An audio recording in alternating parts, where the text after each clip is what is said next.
Hello, everyone, and welcome to our Education USA virtual YouTube channel. We are so happy to have you here with you, to have you all with us today. So, my name is Alina. I'm an Education USA advisor, and if you are already subscribed for a long time with Education USA virtual, you know that we are providing monthly webinars on topics that are very relevant and important for students who are applying for their undergraduate or postgraduate studies in the US. So on our screen now, you can see a QR code that you can scan, and that will redirect you to our website. There you'll find useful information that maybe will guide you through the process of applying for your studies to the United States. And in the same time, you have there a link that will redirect you to the nearest Education USA center you have in your country. So we recommend you to refer to your Education USA advisor in case if you are thinking to apply for your studies in the United States, or if you are still, thinking about this idea, or you are researching this process. And because I touched the thing about the Education USA advisors in the region, I've already said if you have been at our previous webinar that September and October are going to be dedicated to topics about undergraduate students and graduate students, and we have invited our regional advisors. And my colleague Nilufar is one of such colleagues that we have in the region, and she's from Tajikistan. And she has prepared an interesting presentation for those undergraduate students that are thinking on how to choose their best fit, or what they need to consider when doing that. So you guys, if you have questions, please submit them in the chat. We will give time to Nilufar to present, and then we'll move to the Q&A session, because that's the part you enjoy most. So stay tuned, be active, and I will give the floor to Nilufar so she can introduce herself and tell how awesome she is and how the students from Tajikistan enjoy working with her. Thank you so much, Alina. Hi, everybody watching us. Hello from Tajikistan, Dushanbe. And thank you so much for the great introduction, Alina. I'll directly go to tell a little bit about myself, about my background and experience. I myself am originally from Tajikistan. I was born and raised in Khujan, north part of the country, and currently I'm working as a full-time education as an advisor, and the hosting organization is American Council for International Education. I'm the only advisor in the country. So if you are from different parts of Central Asia, you know that Kazakhstan has 3 or 4 advisors, so like it's very different. And the hosting organizations are also very different. So a little bit about my education. I have earned my bachelor's degree in international and comparative politics from the American University of Central Asia, which is the very first American university in Central Asia, located in Kyrgyzstan. Then right after that, I graduated in 2023. And I did my master's in 2024 in international relations and global studies, which is very similar to international and comparative politics, in Central European University in Vienna, Austria, and Bard College in New York City. And I also took some courses in Charles University in Prague, in Czech Republic, and I did all of this completely for free, which is great. So I had full ride scholarships to study for 5 years, right? And my dual MA program was 1 year. Speaking of my professional experience, I have been professionally working since I was freshman already. I've been a writing tutor and mentoring different students as part of academic advising office in different universities that I listed about. And I've been also experienced in writing different grants, managing different projects within American consuls in Bishkek, Kyrgyzstan, and helping with logistics for different offices that do fundraising, events, career fairs, and all of that. And I did like so many different fields, not only politics related, because like international politics is like so broad, so you can do so many different things, which I love about it. So if you have like any questions regarding any of these universities, please like leave them in the chat, and I will address it by the end of the webinar. I just feel like my my face is lagging. I hope it's not distracting. So today we will be talking about researching universities and finding the best fit. So good news is that you have more than 4,000 options to choose from, right? For some students that I work with, they're like, "Oh my gosh, like it's so hard to choose when you have like so many options." But it's like, going to a restaurant and having so many options on the menu, and you're like, "Okay, like I'm craving so many different things. What do I pick? What do I order?" So like we can apply the same, concept here while choosing the universities, and I'll talk more about definitely like how to choose them, what kind of criteria you should set for yourself, and what kind of platforms you should use and different ones. But believe it or not, it will take a lot of time. You may think that, oh, I can just like sit and spend 4 or 5 hours maximum, let's say, in a week, and then make my college list and just decide that I'm going to apply to these universities. But you should really start doing it at least 12, 18 months prior applying, because it's not only about finding these universities, but it's also doing your deep research to really understand whether these universities are a good fit for you. And definitely you should learn about more opportunities that these colleges offer, because they vary, that super different, even when it comes to admissions, right? Like the documents that you send and the test requirements and deadlines. Defining priorities is super important. um, so you should really ask yourself what kind of qualities you would like your future university, to see, right? And what are your own priorities? So we also call them values. What is your value, your personal value, and what is that university's value? If you're someone that loves diversity, right? So you like cultural exchange, meeting different people from different parts of the world.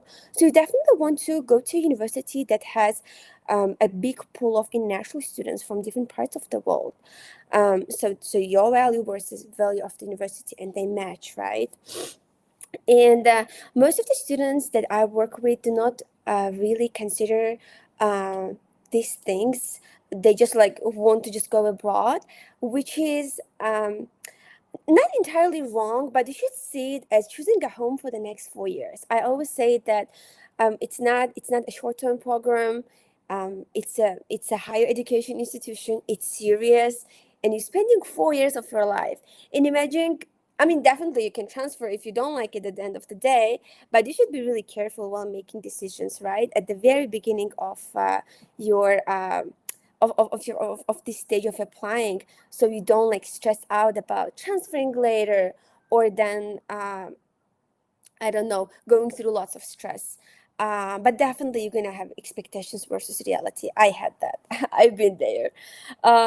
So you should really ask yourself what type of school that you're looking for. So what do we mean here? When you look for universities, definitely you want to find out whether these universities offer a full financial aid, right? That's like a very first thing that students want to. But you also need to see, besides that, the size of the school, right? Whether you want a big college or a small college, a type of school. If you want to go to private, then it's going to be relatively expensive than the public ones, right? Or if you have a special accommodation, if you have some disabilities, let's say, then you should find a university that accommodates you and meets your special needs. I definitely know that you all want to go to top university, and ranking is everything for you, right? But today we're also talking about that it's not like the first priority. Definitely majors. Um, Most of the universities definitely have like popular majors like economics, like business, right, psychology, but it depends. So you should really also look for your major, and to what extent is that major is popular in that university, right? Let's say you're applying to the top major of top university, right? Then that's super competitive, and you should be like super hard working on your application and work a lot. Definitely housing. Most of the universities in the US, as you may know, they do offer on campus, dormitories, right? Which is great. Living in the campus and being close to your campus, it's a great opportunity. Some of them, they can give you an option to go and rent an apartment, so you can definitely check whether you're gonna have a dormitory, where is it located, right? Admissions, also very important. If you want to take IELTS, some universities may not take IELTS or Duolingo, so we're going to talk about all of these test requirements as well. Definitely location. US is a big country, right? You have 50 states to choose from. Definitely we all want to go to California because it's hot, it's beautiful, but it's super expensive, as we know as well, right? So these are the things that you should see. And sports and activities, definitely. If you're really passionate about doing sports and you've been doing it for so long, you definitely want to go to a university that has that. But I mean, good news is that it's the US. It's part of the culture. Most of the universities, I think like more than 90% of them, when you apply, they do have like sports and clubs and the different teams that they compete with. But definitely some are stronger. Oh, it says my connection is lost. I hope you can hear me well now. So, like for example, some of the colleges can be super good on basketball, while others for soccer. So you should definitely see. From this perspective as well. Um, then, um, types of colleges. If you guys are from Central Asia, you may know that the understanding of college is completely different in the United States than in our region, right? I mean, I can speak for my country, Tajikistan, because, for example, in Tajikistan, students can go to college here after completing the ninth grade, and they want to do so as well while applying to the United States, but unfortunately, it's not possible. They only will, admit students who graduated from 11th grade. So that you have to have your high school diploma by the time of application. And we all know that most of the colleges are 2-year colleges, but in the United States, you can also complete 2 years and get an associate degree, right? And you can definitely do 2 more years, and that will be your bachelor's degree. For it's like most of the majors that you're gonna like apply for, they're 4 years, but if it's law, if it's medicine, then definitely it's gonna be longer, because you're gonna take like pre-med first, and then dive into then and study for 4 years, and then doing, let's say, another 2 years, and then another 2 years. For law, it also can be the same or different. So it's quite different, right? But it is 4 years, 4 full years. And there is usually no foundation year, because that's very European system again. And this is also something that you should understand, that in the United States, you do 4 full year of college with no foundation year. Um, but they have like definitely English courses, but that's not foundation year, because foundation year you take some pre courses before taking actual courses, and these are like real university courses. Well, English courses that some of the universities offer, that's to improve your English and to be prepared more to the to the courses that are uh, like more advanced. Definitely large and small. Let's say if you want to do your master's right after your bachelor's, and you apply to a small college that really doesn't offer graduate studies or research opportunities, then you should apply to large universities, right? um, and definitely regarding the campus, for example, my campus was like, I thought it's so big. I mean, compared to like what we have in Tajikistan, like it was so beautiful and so big, but apparently that's considered super small, and we had like a body of 1,200 or 1,000 something students only. For me, that was like more comparing to Tajikistan. But when I went when I went to the United States, and I saw these huge campuses, and I was like, wait, like that's so huge. And they have, so Bard College, which I did my master's, so their main campus is in Annandale, upstate New York, and they have a museum there. A campus has a museum, and I was like, that was something new to me. I'm like, what? I always thought that campus is like, I don't know, it's just a campus. It's just like a building with like lots of classrooms and stuff. I didn't know that the university can like have a museum. So that was like a very surprising to see. Definitely like research bodies, and then like so many, I don't know, like different offices. So the largest university, and then the bigger these opportunities also are. So this is also something that you may want to uh, take into consideration. I don't know whether this is relevant. I never.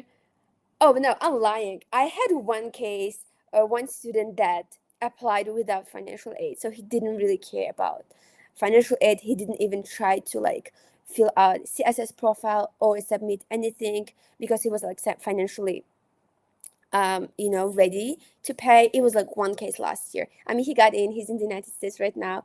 But I mean, in like 99% of cases, 99.9, I mean, students usually choose those, universities that offer generous financial aid.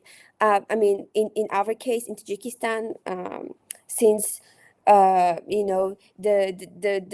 tuition is like 15 times, sometimes 20 times more than what people earn here, and usually pay for university. So these numbers are like very scary. So university, I mean, students usually apply to those that offer very generous financial aid.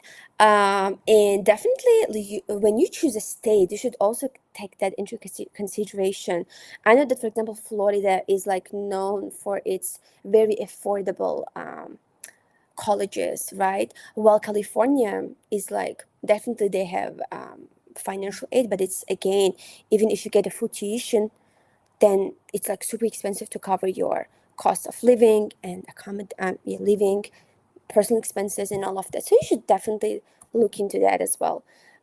Definitely, urban and rural. Some of the colleges are outside of the city. Some of them are in the city. So that's really of your preference, right? And what you really prefer.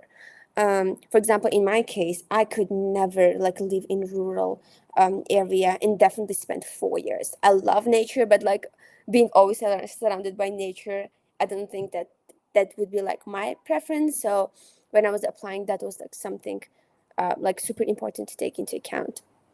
Admissions requirements, definitely, let's say if you're not taking SAT because it's like super hard, or like for whatever reason, or because it's not available, then you may want to apply to only those universities that are SAT optional. So as you know, this year most of the universities went SAT required.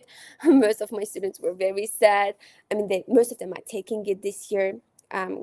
Right, so this is also something that you should take into account, or to choose, like choosing between TOEFL or IELTS.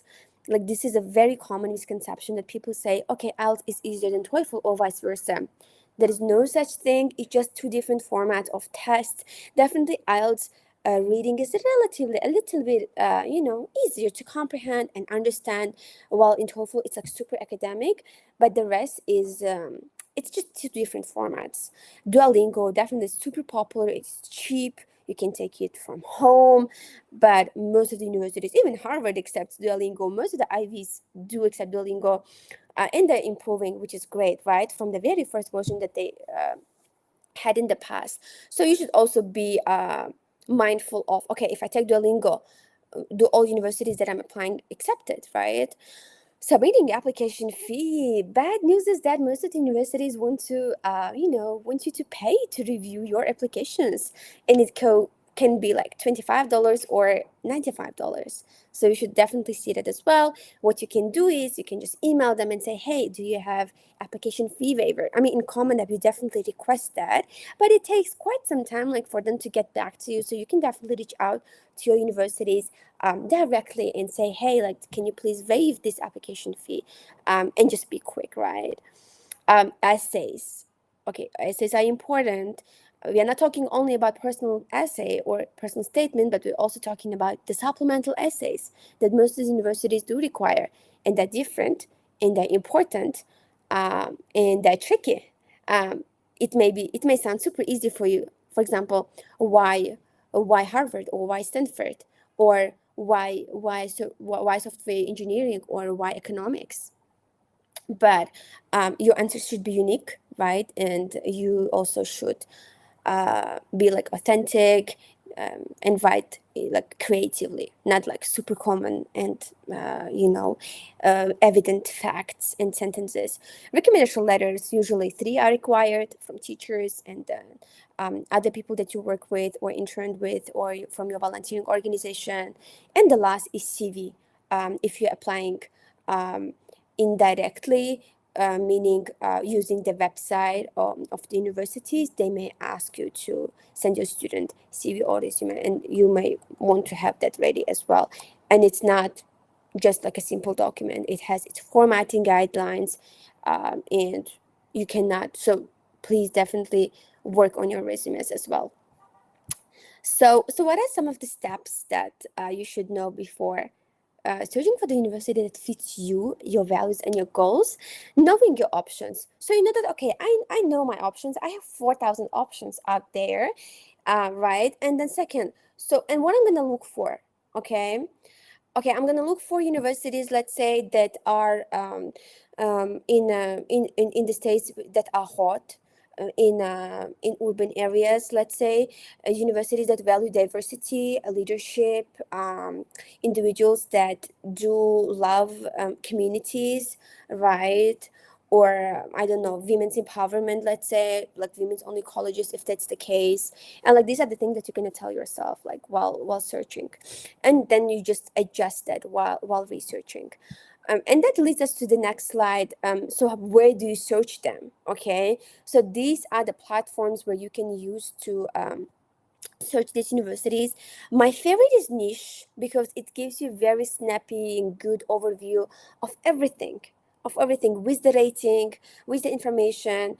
So I use Niche for my own purposes, and I always suggest it to my students. But College Board is also great. Peterson's U.S. News and World Report always has the rankings, always has the news about what's happening with the U.S. Educational landscape, dynamics, what's happening, all the news, and the, again, list of different universities with different information. Study QA also, like, I don't use it that much, but it's also a good platform to use for scholarships and for external scholarships or private scholarship that you may want to apply separately to secure some financial, like a scholarship for dev is your way to go. It's like you have like too many scholarships there, so you may want to take some time and then search carefully. Um, so how to divide your universities? So you may want to divide them to dream, target, and safe universities. Let's say you take like minimum 6 universities, and I'm going to show you through this card developed by College Essay Guy. Most of you know him. He's the first person that comes to everybody's mind, especially advisors like me. Ethan Sawyer, his name is, and he's great. I adore him. I read almost all of his books, and amazing person with lots of experience to guide students into their college application. So basically, let's say you're going to apply to 10 universities, and out of 10, of course not all of them will be, let's say you apply to eight Ivy League schools and 2 of them will be safe. Please don't do that. So let's say your wild card, so less than 10% chance of getting it. So this, like NYU, Cornell, Harvard. So you may want to put 2 here, right? Like 2 your best Ivy League school that you think that you're a good fit. And then comes Rich. So Rich is usually like over 10 percent. So it's like 15, 20, 25%. So this is your, so you have low chance of acceptance based on your profiling. Still competitive.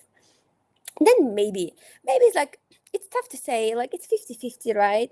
So, and you have like here the examples of the universities. So it's usually 35-40% acceptance rate. Just so you know, let's say the university has 35% acceptance rate, but this also entails the local students, like US native students. So let's say out of this 35%, um, 25% is acceptance rate for international students. So you should see that rate. And after that, you go to the major. Okay, how many students are admitted to economics department, in the same university? You chose computer science and it's in top 5. And let's say out of 10,000 people that applied, only 800 get accepted. Okay, you have already lower chance. So these are the calculations that you should make in your head. or like in your document whenever you want to do before adding them into this list. And then this are your safe option. I always encourage everyone to have more safe option, just because you want to be on the safe side, right? So make sure to add at least 5 universities that you think that you'll definitely get in, and you have a very good shot here. And I also added this chart that I created myself. It's super like great, so definitely you're gonna have that one. And here, when you put the universities, you're gonna put the name of the state, the application deadline, financial aid deadline, or are you applying through Common App? Are you applying indirectly? What are the requirements for different tests? You put the links, and if it's pending, you put pending. If it's sent, if it's you put send. So you keep a track of everything until the very like the last stage here. And I think it's like super cool to like keep you super organized.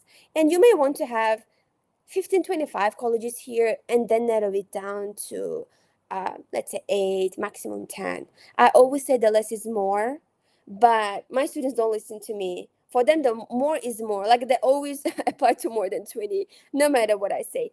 Okay, very like last things. These are the questions that I love, love, love.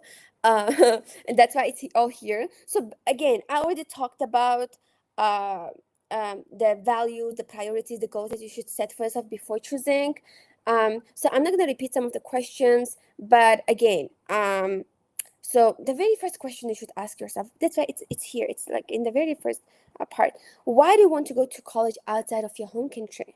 Will receiving a degree abroad, such as in, I don't know, medicine or like engineering or computer science, be accepted in your home country if you plan to come back, right? And what are your options if you stay in your hometown or your country? This is a very important thing to do. I do personally think that studying abroad is not for everyone. I don't want to sound negative. It's just like I've been like working with students for so many years that it's just harsh reality to accept. And just like it's great to be honest with yourself and saying that, hey, like I'm not ready for like going abroad to the United States, to another continent, right? If that's your case, and that's totally fine, you don't have to be like everybody else, right? But if you want to challenge yourself, you're ready to take that challenge, you're ready to go and study in your third language, fourth language, and be open to uh be open to this, then please, right? So you should also like ask these kind of questions, or why you want to study what you want to study, like very important thing to ask. So yourself, right? And definitely, where do you see yourself in like 5 years after graduating, in 10 years? It's not jumping ahead, it's just like setting a vision for your future, because that's the end goal that you want to go, right? And it's totally fine if you studied one field and you want to work in completely different field, because well, no, world doesn't end there. So these are the things that you should ask yourself while choosing the universities. I know that I talked a lot. This is my last slide on some of the extra opportunities you may want to look into later, like MOOC courses, Coursera. Some of them are paid, some of them are freely available, that help you to learn more about the method of teaching in the university of your choice. And that's pretty much it from my side. And let's move to the questions. Yes, thank you so much, Nilufar. I mean, so much useful information that we have seen here, and there are already many questions in the chat, and we're gonna answer them. But as you know, guys, we have here a rule, so we are answering the questions that some of you have addressed in advance, and then we focus on those that we have in the chat. And as there have been so many of them, we'll try to be fast answering them. Some of them are repeating themselves and the context is kind of the same. So we're going to try to highlight those that were somehow different one of another. So a general question, but I think it's very important just to explain them at, that's a general question that every undergraduate students would address to an Education USA advisor: where to find the colleges and universities. If we can share with them the platforms, we already have shared that in previous webinars, but just reminding it to you once again. I will give the floor to Nilufar, and then if needed, I can Okay, thank you, Alina. Yeah. So as I've shared, like there is niche, there is Pearson's, there is College Board, U.S. News and Report. These are four of my favorites. They're easy to use. You just create an account. But my favorite is niche. Why? Because it gives you like a very like for the very like first stages of your research. It just gives you everything, the overview of the academics, financial aid, and then the student life, everything. And plus, once you keep like adding them to your account, it can make you like a good college like a college list based on what you like liked and stuff. So it's pretty same with the College Board. It's also very easy to use, and you see already like campuses pictures and all of that, so you don't have to go and like search them separately. So these are the platforms that you can take advantage of. Yes, Yeah. and mostly on all of them, you can also see the minimum requirements they have. So just for you to have a better understanding how much you need for your SAT, how much you need for your GPA, that's super helpful. Great. The next one, do international students have safety options in the US? Of course, yes. Oh, Yes, we definitely. can. A lot. Yeah. So safety options, as I say, the acceptance rate, like everything over, I think everything over 45% is your safe options. I usually say 50, right? Everything over 45-50% acceptance rate for international students, right? I think that's considered safe. And these are usually state universities, right? So as you know, each state has, almost each state, they have like state universities. The they're all great, they're all safe, and they have good financial aid. Please definitely consider them. Yeah. Thank you. The next one, do smaller, less competitive universities give full ride scholarships with a higher chance? Is it a better idea to only apply for target and safe universities if you need a full ride? So one thing, guys, full ride doesn't really depend on to what extent the university is competitive, big or small. Okay, the type, private and public. Definitely, private is always expensive. This is something that you should bear in mind. But for example, the college that I went, it was private. It was $70,000, but it had full ride scholarship. That's why I applied there and I got a full scholarship. So if you have private ones with a good merit-based scholarships, definitely apply. Don't be scared that okay, it's private, I'm not going to apply. So it depends on that. So it doesn't really like depend on the size and like the ranking. Speaking of the target and safe universities, so it really depends to what extent you took your time to prepare for your application. Students that apply to more than 30 universities, these are the students that have been preparing for like years and years, and they apply to like I don't know all Ivy Leagues, all target university that they like have on their list. But again, like don't stress too much. And as I said, like couple of top ones, I mean, you still want to give it a shot, why not, right? I had a student who applied to Columbia. He was rejected by Syracuse University but got accepted to Columbia University, right? Who could know? So like definitely like add some one or two top university, but mostly focus your preparation onto your target and then safe schools. Yeah, that's what I Thank guess. you. The next one, how to choose the strongest college match academically if SAT is lower than the average one of the university. Is then that a university red flag for a student? Very interesting question. Um, Strongest college academically. So these platforms that I shared, they give you the ranking of the academics because these are the so research institutions. For example, I know that NACAC, they do research of what kind of professors do these universities have, what kind of I don't know, are these practitioners, are these professors, do they have PhD or do they have masters? So based on that, they just like give the overview. They say like A plus, B minus in academics, or they say C or B. That means that these are academically stronger or like lower based on these rankings that you're gonna see in these platforms. That's one. Second, you're gonna definitely research more on your like department that you're applying, right? You may want to reach out to alumni because any website you go, it says connect to our alumni to find out more or address your question. You may want to connect to that alumni and say, hey, like I'm applying to this department, do you suggest it? Because let's face it, some universities, they promote those departments that are not that popular, and they like I Mhm. don't know. So that may be the case as well. So you may want to like talk to alumni. That's one. Regarding the ACT, if you have below average, which is below 1200, 1300 ACT, I would suggest not to report it. But if it's SAT required, then definitely it will, affect your admission. So I would say choosing the university which are SAT optional is better in this case. What do you think, Alina? I Yeah. also agree with that. You can try your chances depending on what year you are in your high school at this moment. So if you still have time, you can try it once more. Otherwise, yeah, I mean it's holistically, and even if you have it over 1,200, I mean, and you can I mean it's if it's 1,300, you can list it. I mean, you can put the score, but and also if that is related to the major, which I was mentioning last time, if your major is somehow related to business, STEM, engineering, that means that it's not that optional, and somehow you'll need to report that. Also, it gives credibility and it lowers your chances to get more financial aid. So maybe yes, in this case you should try once more. So yeah, here is also debating and having the advice of your education USA advisor. Okay, good. The next one. What if you don't like the state the college is located, but you are sure that this university is your fit? I think that's already great that you know that this university is your fit. I mean, so many students don't know that the university is their fit.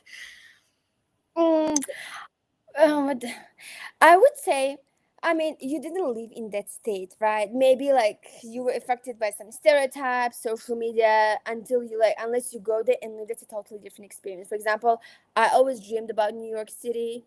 Even my email was New York, but once I went there, I literally had expectations versus reality. Or I know people that it was vice versa. They went to the state, they thought they would hate, but they absolutely loved it, right? So it's kind of hard to judge here, like I mean, unless you didn't have the experience of being there and living, it's hard to say whether you like it or not. That would be my answer. But it's good that you know that university is fit academically, if that's what Mhm. or like your values or your goals. I think that should matter. So yeah. Yeah, I also agree with that. And also considering the fact that you will spend a lot of time on your campus, maybe you will not have Oh, that much time to get out of the state. that So was think so about me. how much time you'll allow to your studies. And yes, I think it's already important that you found your best fit. I mean, that's so, so important, guys. Yeah. Okay, the next one. America no longer has a Department of Education. Can I still build hopes of studying there? For sure. I mean, that is not definitely related to the fact that you can still get your studies in the US. And we have students that are currently applying, so no worries Yeah, I about that. agree. I agree. Yeah, and there are like every year millions of students apply to the U.S. no matter what's happening. So I don't want this to discourage you, not at all. Yes, please. Yeah. The next question, community college compared to the university. I mean, that's a long talk. We have webinars on community colleges, but we can be just short explaining them what is the main description of a community college. Yeah. So community colleges, they traditionally they've been known for being cute good colleges for their great community of students, for their sports, liberal arts education, which is the core of US education. And definitely for their 2+2 program, which is when you do like 2 years of associate degree and then go for like another 2 year if you want to get your bachelor's. So for example, you cannot get your associate degree in a university, but that's what community college is for you, right? So it's mostly for those students who want to apply for like mostly practical fields, I don't know, art related or engineering related. So community college may be a good fit for you. And those who already want to start working and putting their knowledge into practice, these are the people that do 2+2. So yeah. Yes, and it's also cheaper than going Oh to a regular yeah, yeah, yeah. 4 Thank you years. for putting that. Yeah, Yeah, much cheaper. that's mostly why students get the community college. I mean, they would tend to apply for a community college. So yes, and they also have scholarships, by the way. So there are community They do, colleges yeah. can offer scholarships. So you can research that.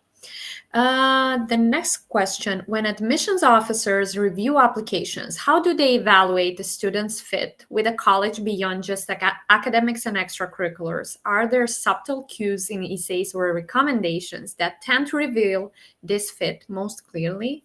That's a great question, I I think. love the question. Yeah, Mhm. yeah, yeah. If you don't mind, I can go ahead. Yes, please, please. Answer it. Very good question. As you know, even though you have great academics and extracurriculars, that's not enough, right? So it's a holistic review.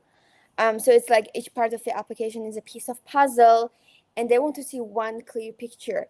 Sometimes even when you have all of these pieces of puzzle, still that picture is like a bit blurry. They're like a bit unsure whether you like, fit there. Definitely, your academics extracurriculars play a big role in your essays, your test scores, recommendations, and everything. But definitely, the value that you show through very different parts of this application is crucially important. Like it's crucial and important, but most of the students do not really see that. They just, for example, like so your essay shows leadership, positivity, and then your, let's say, passion for let's say engineering, while your extracurricular shows your love for animal, and your academics definitely shows that you're like academically strong, and your recommendations show that you're kind and you're respectful and you're polite. So they just want to see like all of these different values into different parts of your application and just have that one clear picture. And if they have that picture, then you're a good fit. Yeah. Yes, yes, I totally agree that there should be a puzzle, and you should also really consider it that everything should relate one to each other. You Oh yeah. also have a lot of sections where you can add additional information, and if somehow the extracurricular activities are not related to your personal statement, you can add that in the additional information section. So, I mean, you have different options to show who you are. Mhm. The next one: do U.S. colleges allow students to change majors easily if they change their minds later? This is why most of the students choose U.S. universities for the flexibility.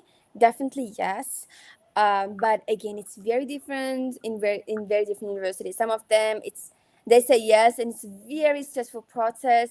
But what I like about liberal arts colleges and universities is that it's easier to do it in liberal arts. So if you are unsure of your major or you apply undecided, definitely go for liberal arts university. That's what I did, and I never regretted. I didn't change my major there because yeah, I just stayed because I loved it. But my friends who like changed it, it was like easier for them, because it's liberal arts. You study humanities, social science, philosophy, everything. So you won't like waste your credits. So it will just go towards your electives. So yeah. Yes. And it's not mandatory to somehow choose, if you go for a liberal arts, your major and your minor. So somehow you can also choose that in the first 2 years. And I think that's also very helpful and very, very democratic with Yeah. everyone who would think about that option later. Okay, we move to the questions that we have in the chat because we also have a lot of them there. So, first of the question, and I know we've got that at the last webinar. Maybe you can give us some information. I know the information that we got from the Open Doors report, so I can give a number there. But the person is asking if there are any statistics about how many Tajik students are studying in the top universities. Woohoo! That's a good question. Unfortunately, I mean, I don't have access to the statistics. There is no such statistic, Mm. neither by Education State Tajikistan nor by IIE or Open Doors report. But it's I can count them. Like it's like I'm sure it's not more than 10.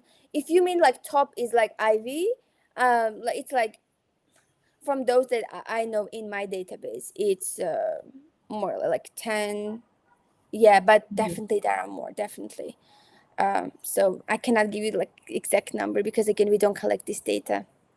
What I have from the Open Doors report for the academic year of 2023-2024, but that's a general number, not Yeah. the number split by undergrads and grads. We have 198 students, Tajikistan students that are studying in the US, and there has been registered an increase of 16% for that. You can access this information on open data. on Mm. Open Doors report. I can share that with you in the chat later, if you would just want to see, because maybe there you will also find the information on the majors that they are studying on or the programs. So yeah, that might maybe be helpful, but nowhere is going to be listed how many students specifically are studying at a top university. And by the way, for everyone is different what a top university means. So maybe Yeah. for someone, top is Princeton. Maybe for someone else is a safe university, or I don't know, or a target university. So yeah, Yeah. there is a different interpretation. The next question: what type of extracurricular activities did you have to get accepted to your university? Um, oh, that was specific. I had a lot. Oh my gosh, I had so many different. So I really wanted to show because I was applying for liberal arts, and you should be versatile, right? And that was my extracurricular activities. I was doing volunteering in like shelter, and at the same time at like environmental type of organization. And the third one was like human rights related. So like these are like super different fields, right? And then I had my own project which was related to politics and again gender like inequality in Tajikistan. So again, very different ones. But because that was my goal to show that oh, like I'm interested in like so many different uh, topics, fields.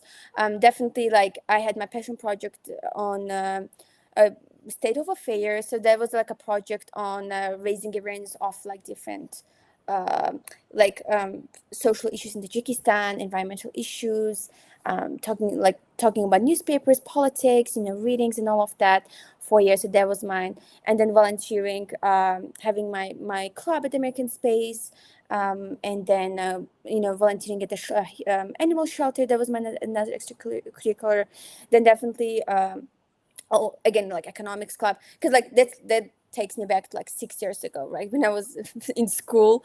Like economics club, where I was like also a member.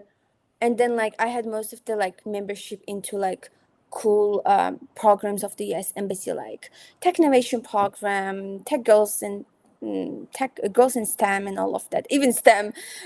Even I was like, so it was like super super different things that I was doing back then when I was applying.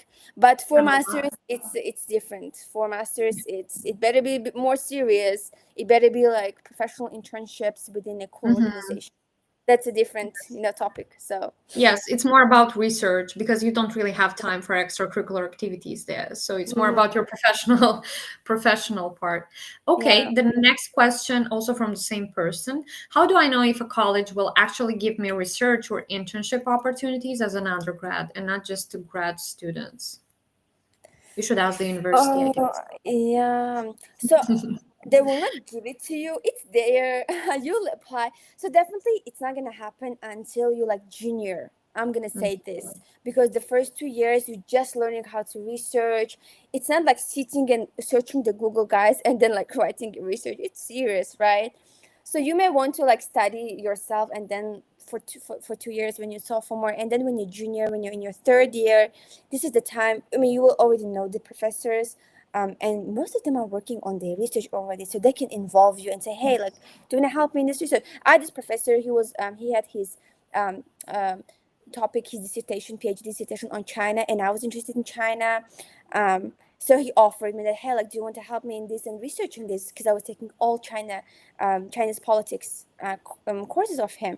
So that may be like one of the cases that may happen to you, but it's there. You apply, and definitely it's super competitive. They take like 1 2 students only that have good writing and researching skills. Some of them are paid, which is great. Some of them are unpaid. So you're gonna need to like really show yourself during the class, Mhm. have a good relationship with the professors once you're there, and then like take advantage of these opportunities. Yeah. Great. The next one, and we kind of discussed about that, how important is the flexibility of the curriculum, like double majors, switching majors in choosing a college. Uh, Nilüfer already pointed out that this is kind of mostly available specifically to liberal arts major, I mean, liberal arts colleges or universities. So if you want more details maybe on that, you can refer to your Education USA advisor and really really get their advice and their opinion on that, depending on the major that you're applying for. Yeah, just one point to add. Like, if Mhm. you're unsure that, oh, I'm not sure whether that, I mean, that major is really like something that I would love to study, then if you have that question already, then definitely apply to the curriculum, which is flexible. But if you have been like dreaming about becoming like an IT person from the very, I mean, you know that it's you, then you don't really want to care about the flexibility of the curriculum. So, I yeah. agree. The next question, can you apply to universities through common apps if you are from Tajikistan? Definitely, yeah, yeah, it's available. It has been always available, like since whatever, long time ago. It's updated, which is great. And has very great sections. But yeah, to answer the questions, you can apply. Just open an account. You don't even have to have a VPN, by the way, because that's an issue in the country. You always have to have VPN to open different platforms. For this one, no, it will just keep kicking you out. Please, don't be stressed. Don't be annoyed. Everybody goes through that, but you can. Okay, that's good. Yeah, it might kick you off if you're applying last minute, by the way, and that can happen to anyone internationally, by the way. So just don't leave it for your, for the last minute. Do it in Yeah. advance. Okay, the last question that we got in the chat. I want to thank you for organizing such a valuable international session. My question is, when we choose a college, how can we balance between the academic reputation and financial support? That's a good one. That's a good one. And I think it's also an easy one. Definitely, Mhm. you want to like choose some, like, you want, if you care about the ranking, you definitely want to say, okay, I go to this top school, right? But if you cannot really meet the finances, the cost of attendance and everything, then there is no, even if you would get accepted, you can't really go because of the finances. So what's the point of actually considering that option? So I would say to be realistic, right? And then definitely there are lots of universities that can be a good academic fit with a good academic reputation and still offer you good scholarships. There are tons of them. Please just go and it's out there. Apply, and you can always apply to external scholarships. There are lots of scholarship for dev that I shared into today's webinar. It has a bunch of different scholarships. Everybody says no, it's only for US. No, half of them, more than 50% of them is for international students. I know it's like it's a big hustle because it's very different requirements, very different documentations, but it's a free money. Why don't you want to like spend some time on it and then apply, and then you have your finansova padushka, right? And you're like, okay, I have this external scholarship that can cover $5,000 out of this, I don't know, 30,000. Yes, So or yearly, that can be also renewable. Just writing an essay or something like that, it's not that difficult. So, yes, yeah. I agree. And I also want to add here that academic reputation does not equals rankings. So, please take into the fact a very important thing that ranking is not, it can be paid, it can be somehow, this is not always, this does not always mean that the institution, it has a very good academic reputation. So it doesn't mean that you will get that quality education that you are expecting. And there are a lot of professors that have moved from universities which are considered to be top to target ones or safe ones that we are always saying about. So Mm, yes, don't consider this fact, mm. and yes, don't get wrong about that. Okay, the other question, what is the most important criteria in the CV that can increase your chances of getting into top 50 colleges? Wow. That's very specific. Oh my, top 50 Yeah, colleges where in the US? I suppose Oh, yes. I um, suppose yes, but that's a too general question. We need to easy. have a consultation with you to know where you want to go. If you have researched that, Yeah. what is the status you have currently? I mean, there are a lot of details. And if we are, I mean, I know we are saying, okay, there are so many things we need to have more from you and all that, and this is a cliche somehow, but this is how it is. We need to have a consultation with you and to understand what you need and how we can help you. Yeah, but like generally speaking, I wouldn't say there is like one important thing that if you write, then definitely we got no. But I would say that most of the people underestimate having a clear formatting and not having a picture on CV. But it's a deal breaker. Could be. just knowing that, okay, I shouldn't include a picture on my CV because that's not how the CV works, and I should not use crazy fonts to sound creative and different colors just to show off my design skills. Most of the students do that. So even knowing that can be super important and can make an impression on admissions officer. So Yeah. yeah. Yes, yes, I like this one. And I also want to say that the CVs might differ. If you're applying for an undergraduate degree, you have one type of CV. If you're applying for a graduate degree, that's a different one. So yes, that's why you also need the consultation of an education Yeah, advisor. and it's a student. Yeah, and it's like a student CV, guys. It's not, Yeah. you don't put your podrabotkaz like when you do like part-time jobs. You don't put Yes. there, because I know that my students put their like part-time jobs in a coffee shop. I mean, library is fine, not a coffee shop, not a like a random shop. Like no, it's like student CV is different. So it's like those things that you put in your college list, sorry, extracurriculars list, like 10. So it's basically you put not all of them, like the most of the like meaningful ones, impressive ones into your CV, and make sure it's only one page. If you exceed it, then some of the universities see it as a red flag. So I agree. I agree. yeah. Okay, and the last one we're gonna take from Camila. Then, if the ranking is not really important, as you said, how we can consider if the uni is high quality in academics or not? That's Um, part of the research. Yeah, for me, I mean, what I was doing, I was actually talking to students that go there.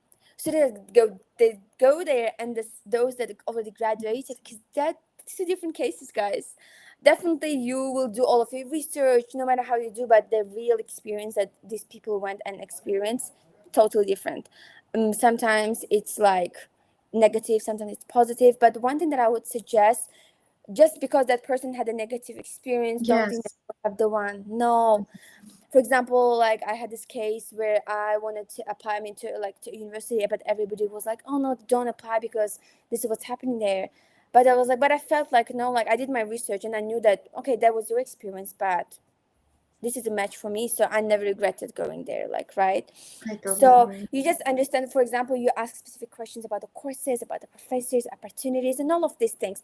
Not like, okay, you got F on that course, okay, that means that I'm also gonna get F. No, like this is not how it works. Yeah. And also a lot of opinions on Quora. So I think you should definitely browse this website. Quora is Yeah. always a lifesaver for Reddit is students. also.